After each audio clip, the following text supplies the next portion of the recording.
pullo ba arata hokkude on ɗo yewtere pulaagu gandal e finatawa e cosaan e aada. leñol fulɓe holto ummi e dunda baba adama. won konngol wi fulɓe ummi ko Éthiopie, konngol wi fulɓe ummi ko leydi wiyetedi Égypte, kono haqiqa pulaagu yalti ko adi Égypte. nde wonno leñol men ngol e ngol tawe e leƴƴi ɓurɗi ƴellitade e oɗo aduna sengo fina tawa nde wonno ko leñol ɓoygol. leñol fulɓe ko leñol nayewol ngol ganduɗa tawetegol depuis annabaɓe nanataɓe foof fulɓe no tawa ɗum. ko adi annabi Moussa fulɓe no woduno, saabu konngol wi gila e annabi Moussa nde yaltata pour hare makko e Firauna o yaadi e feccere yogaɓe leñol fulɓe. wadde leñol fulɓe so tawi hande Afrique leyɗele ɓaleɓe fulɓe culture muɗum walla wiyen fina tawaji mum kala leñol wangol ko fati e cosaan muɗum ma jiggo e leñol fulɓe, saabu leñol men ngol e ngol tawa e fondement ko wiyete oɗo Africa. wadde ɗe jogui culture men mbo heroriɗen ko sengo leñol fulɓe. ɗum taki kala leñol wongol e nder Afrique de l'Ouest walla Sud so tawi memani e nder leñol fulɓe wawa jogade culture mabɓe moɓe herori. wadde holno fulɓe wonirta hoɓɓe e nder oɗo aduna. fulɓe ne funte ene wiya leñol men ngol en jeeyaka Afrique.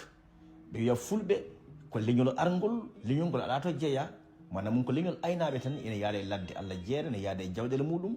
wonu fulɓe ne funtire ɗum ha ene hula oɗo aduna laktade gurdam e nder leyɗele pattam lamiji ɗeɓe jeeya, ɗeɓe tawete, ɗeɓe sinci taw ko mawɓe mabɓe hankkini sinkinoɗe. ko fulɓe laamino Afrique de l'Ouest, ko fulɓe laamino Afrique yoga e leyɗele kewɗe, ko fulɓe tawano hen hanki. fulɓe anduɓe ko tati hoɓata, ko jeegom haalata. diwal ha diwal ko ɓiɗɗo pulo laamotono ɗum. fulɓe no tawa e leydi Mali, leydi ndi ganduɗa ko ɓooyndi e nder Afrique, leydi nayeeri gila Afrique feccaka. fulɓe no tawa e leydi Mali, fulɓe no tawa e adiɓe jooɗade nder leydi Mali. ko ɗo noon Afrique l'Ouest yalti presque. ko ɗum taki sengo e banggue Cameroun fulɓe mabɓe ene heewi nodditorade fulɓe leyɗele Afrique de l'Ouest mama nde wonno eɓe keeɓi famamuya fulɓe hewɓe yalti ko e nder leyɗele Afrique de hirnague. woni noon fulɓe hewɓe yaruno Afrique central ko fulɓe ɗannotoɓe gam yaade juuroyade nelaɗo sallllahu alayhi wa sallam, woni Makkatal Mukarrama. ɗum woni fulɓe hewɓe ko ɗo heddi e lawol, ɓe hoɗi hen, ɓe wonki wawde taccude ɗenɓe ndiyameje jooɗi ko woni leydi Congo. fulɓe no tawe e laddeje hewɗe tawɓe ala ko wiyete média, en ganda kono ko leñol fulɓe no tawe toon. eskin pulago haala ka gasata ɗo ko toɓɓere goo o haaleten ma en jaa e fannu fulɓe.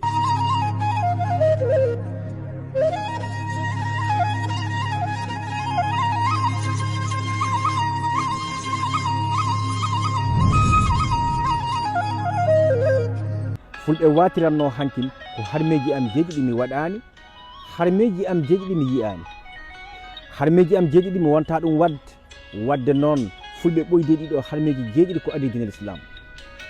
leñol fulɓe harminanino on harmeji jeeɗiɗi ko adi dinel islam. hande ka fulɓe mbiyatno hankin mi harminanima harmeji jeeɗiɗi.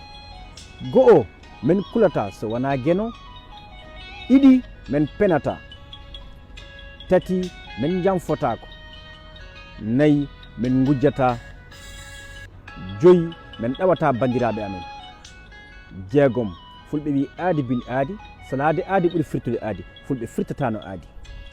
toɓɓere jeeɗiɗi woni min taƴata enɗameje amen. fulɓe ko ɗe toɓɓe jeeɗiɗi hankini harminanno ko adi dinel islam. nde dinel islam ka ari tawi ɗeɗo jeɗɗi foof eɗe yaade diina, wadde noon fulɓe ɓoyde e gonga bandiraɓe. sey fulɓe en calmini pulagu ngu, on ñaganama Allah jaam e nden ka e kisal, yo Allah hokku en sembude e sembinde ko fati e gonga walla ko fati e l'islam. assalamu aleykum ɓiɓɓe fulɓe rahmatullahu taala wa barakatuh.